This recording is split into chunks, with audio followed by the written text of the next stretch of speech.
वालेकुम सलाम तो बोल दो, मैं अस्सलाम वालेकुम कह रहा हूं। ये बताओ 9 साल में मेवात में कोई काम हुआ? हमने 3,82,100 गज के प्लॉट दिया हरियाणा में। इन्होंने किसी को 1 इंच का भी दिया हो प्लॉट तो वो नाम बता दे भाई, गांव बता दो।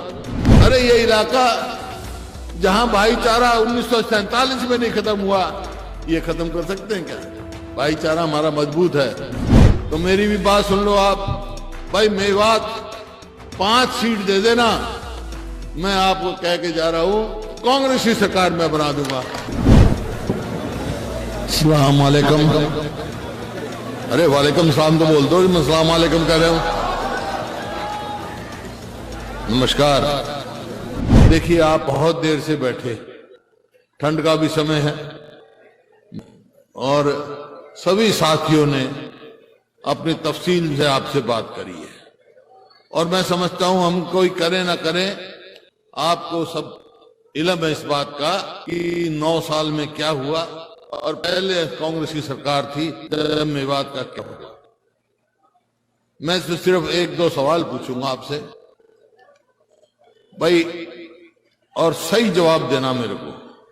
9 साल हुए हैं बीजेपी की सरकार को हरियाणा में और केंद्र में, और यहां बीजेपी जेजेपी की सरकार चल रही है। अब आप ये बताओ 9 साल में मेवात में कोई काम हुआ? फिर कोई बात करने की जरूरत ही नहीं जब आप सब समझते हो इस बात को कि आपका विकास किस पार्टी की सरकार में हुआ। यही बात है। देखिए 2014 में हमारी सरकार गई और बीजेपी की सरकार आई। तकलीफ इस बात की है मेरे को, मेवात का तो है ही, पूरे हरियाणा की बता रहा हूं। पूरा हरियाणा कहां से कहां पहुंच गया 9 साल में। 2014 में हरियाणा प्रति व्यक्ति आय में, प्रति व्यक्ति निवेश में और कानून व्यवस्था में, नौकरी देने में, खेल और खिलाड़ियों में पूरे देश में नंबर 1 था 2014 में। आज किस चीज में नंबर 1 है भाई? आज मालूम है किस चीज के? ये मेरे नहीं, सरकारी आंकड़े। किस चीज में नंबर 1 है हरियाणा? आज है बेरोजगारी में, महंगाई में, अपराध में। अपराध ऐसा लगता ही नहीं, ऐसा प्रतीत होता है सरकार है ही नहीं कुछ। और वायदे इनके बड़े बड़े थे, किसान का हम ये करेंगे, मजदूर का ये करेंगे, गरीब आदमी का ये करेंगे। ये कहा 2022 तक किसान की आमदनी दुगनी करेंगे, एमएसपी देंगे उनको स्वामीनाथन के हिसाब से। तो भाई आमदनी तो दुगनी हुई नहीं किसान की, या हो गई? किसी की हो गई दुगनी आमदनी? आमदनी तो दुगनी नहीं हुई, लेकिन लागत दुगनी हो गई। डीजल का भाव कहां से कहां पहुंच गया, खाद का भाव कहां से कहां पहुंच गया, कीटनाशक दवाइयों का भाव कहां से कहां पहुंच गया, बिजली देख लो। तो लागत तो दुगनी हो गई, आमदनी दुगनी नहीं हुई। गरीब आदमी का, दलित का जो हमारी नीति थी 100 गज के प्लॉट देंगे, हमने 3,82,100 गज के प्लॉट दिया हरियाणा में। इन्होंने किसी को 1 इंच का भी दिया हो प्लॉट तो वो नाम बता दे भाई, गांव बता दो। इसी प्रकार से एक कलम से हरियाणा सरकार पहली सरकार थी पूरे देश में जिसने 20 लाख गरीब बच्चों का वजीफा मंजूर किया था। 20 लाख बच्चों का, पहली से लेके ऊपर तक, वो भी इन्होंने कर दिया।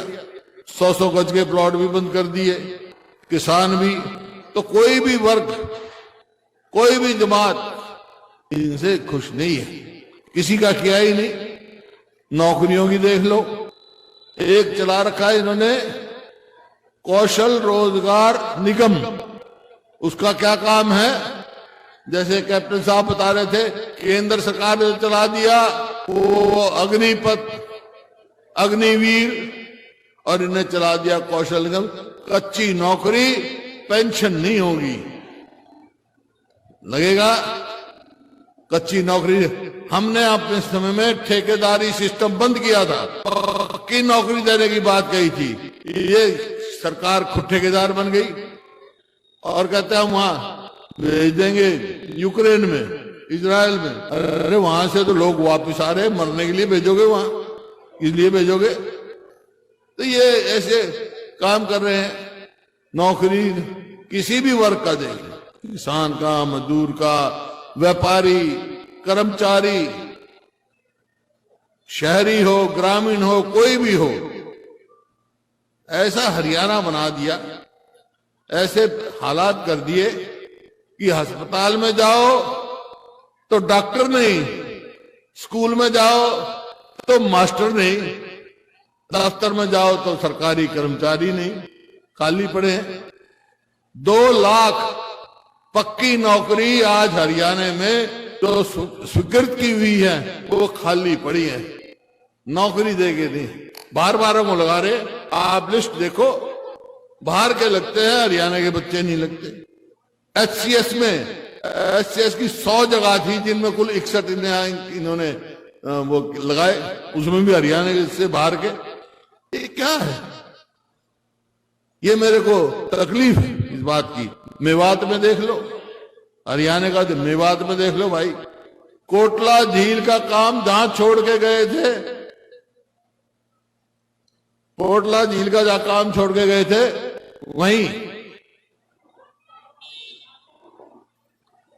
और कानून व्यवस्था तो मैं बता चुका, ये तो अपराध में ऊपर के 2-3 प्रदेशों में हो गया, अपराध तेजी से बढ़ रहा है। कानून व्यवस्था नाम की कोई चीज नहीं, वो तो मैं बताऊंगा आपको। यहाँ का मेवात का जिक्र करें सारी बात आएंगी। कोटला झील का जहां काम छोड़ गए, यहां मेवात में मेडिकल कॉलेज बनाया था हसन मेवाती जी के नाम, शहीद के नाम। आज वहां डॉक्टर नहीं, दवाई नहीं, कोई भी देख लो, कहीं भी कोई काम इनका नहीं। और मैं तो इस बात की बधाई आपको दे सकता हूं, शुक्रिया कर सकता हूं आपका, कि जो इनकी कोशिश थी यहां नूनू में जो किया, कानून व्यवस्था सरकार की जिम्मेवारी है और ये कानून व्यवस्था का उल्लंघन कर रहे थे। जो जिम्मेवारी थी, सरकार अपनी जिम्मेवारी निभाने की बजाय माचिस लगा रही थी आपस में। वो तो यहां के लोग मेवात के और सारी खापे सारे वो इतने होशियार थे, समझदार हैं कि भाईचारा मजबूत रखा। इस बात के लिए मैं आप सबको बधाई देता हूं, बहुत बहुत शुक्रिया करता हूं। अरे ये इलाका जहां भाईचारा 1947 में नहीं खत्म हुआ, ये खत्म कर सकते हैं क्या? भाईचारा हमारा मजबूत है, मजबूत ही रहेगा, कोई नहीं इसको खराब कर सकता। तो ये परिस्थिति है भाई मेवात की, हरियाणा की। अब सवाल आता है कि ये क्या है? आज कार्यकर्ता सम्मेलन है, सब कार्यकर्ता है, आपको नव वर्ष की तो शुभकामना है, लेकिन ये कार्यकर्ता वर्कर मीटिंग नहीं रही है, तो पूरा इजलास कर दिया, पूरा जलसा कर दिया, पूरी रैली कर दी।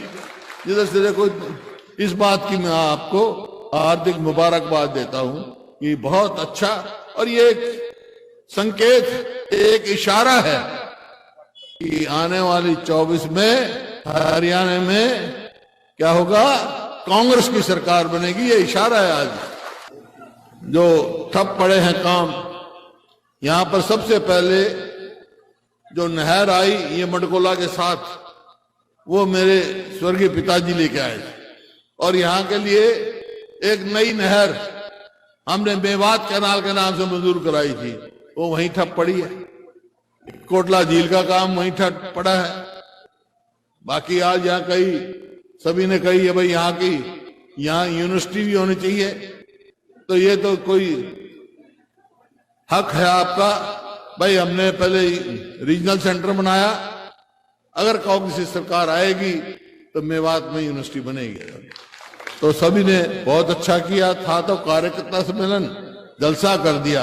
अब सबने एक बात कही है, क्या कही है सबने? कि मेवात ने आपके 3 सीट दी थी कांग्रेस को, अब के 5 देंगे, यही कहा है ना। तो मेरी भी बात सुन लो आप भाई, मेवात 5 सीट दे देना, मैं आपको कह के जा रहा हूं कांग्रेस की सरकार मैं बना दूंगा। मंजूर है? मंजूर है? लड़ने तैयार है? हाथ खड़े करके बताओ मंजूर है? बहुत बहुत धन्यवाद। You are watching News India Live TV. Subscribe our channel for latest news and updates, and don't forget to press bell icon for latest notifications.